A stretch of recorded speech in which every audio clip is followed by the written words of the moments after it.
चलिए अब रुक कर लेते हैं इस वक्त की बड़ी खबर की ओर। दिल्ली से आपको बड़ी खबर बता रहे हैं, जहां पर ऑपरेशन अजय की तीसरी और चौथी फ्लाइट दिल्ली पहुंची है। तीसरी फ्लाइट से 197 भारतीय नागरिकों को रेस्क्यू किया गया है। साथ ही चौथी फ्लाइट से 274 भारतीय नागरिक वापस आए हैं। अब तक 644 लोग इजराइल से भारत आ चुके हैं। तो देखिए, इजराइल और आतंकी संगठन हमास के बीच लगातार युद्ध जारी है और ऐसे में कई सारे ऐसे नागरिक हैं, दोनों ही देशों के, उनके नागरिकों की मौत हो चुकी है। भारत देश के करीब 18,000 ऐसे भारतीय हैं जो कि इजराइल में फंसे हुए हैं और इसी के तहत भारत देश की ओर से ऑपरेशन अजय चलाया जा रहा है, जिसके मद्देनजर तमाम जो भारतीय है, 18,000 भारतीय, उन्हें वापस अपने देश लाने के लिए कवायद शुरू कर दी है।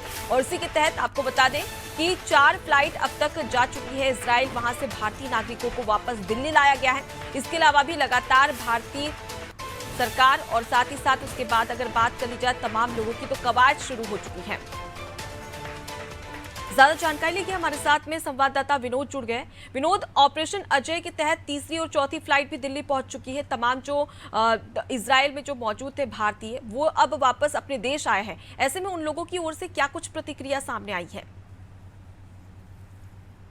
आज नवरात्रों का पहला दिन भी था। जब हम मंदिर गए थे तो वहां पे लोगों को हमने पूजा करते देखा और साथ ही साथ एक आत्मविश्वास भी देखा। जब जैसे पता चल रहा है कि हम ऑपरेशन अजय के तहत इजराइल में फंसे भारतीयों को दिल्ली भारत लाया जा रहा है, और उसका विश्वास हमने मंदिरों में, सड़कों पर, सभी जगह देखा और एयरपोर्ट पे तो इसका एक तांता सा लग जाता है। जी बिल्कुल।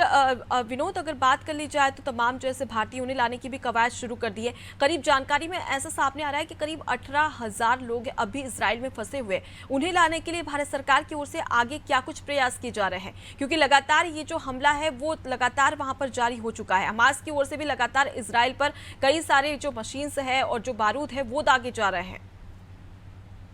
ऑपरेशन अजय को और तेजी से लागू किया जाएगा, क्योंकि कल जिस तरह से जो बैठक हुई जिसमें एक अहम निर्णय लिया गया था, जो अब तक एक दो फ्लाइट आ रही थी, अब इसमें और तेजी लाई जाएगी। जी, तो फिलहाल के लिए बहुत शुक्रिया विनोद, तमाम जानकारी हम तक पहुंचाने के लिए।